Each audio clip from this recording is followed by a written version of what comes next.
بسم اللہ الرحمن الرحیم۔ حصہ داری میں امانت داری۔ رسول اللہ صلی اللہ علیہ وآلہ وسلم نے ارشاد فرمایا، اللہ تعالیٰ کا ارشاد پاک ہے کہ دو حصے دار جب تک ایک دوسرے کے ساتھ خیانت نہ کریں تب تک ان کے ساتھ تیسرا میں ہوتا ہوں، مگر جب ان دونوں میں سے کوئی ایک خیانت کرتا ہے تو میں ان کے درمیان میں سے نکل جاتا ہوں۔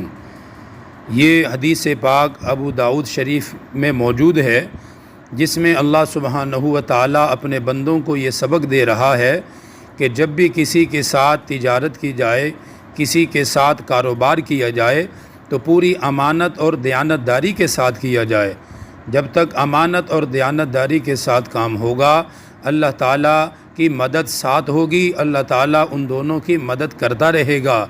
اور جب ان دونوں میں سے کوئی ایک بھی خیانت کرے گا یا ان میں سے کوئی بھی دوسرے کو نقصان پہنچائے گا، تب اللہ سبحانہ و تعالیٰ کی مدد اس کام سے نکل جاتی ہے، جس کا نتیجہ یہ ہوتا ہے کہ اس میں برکت ختم ہو جاتی ہے اور ترقی کے بجائے وہ کام بالکل ختم ہی ہو جاتا ہے۔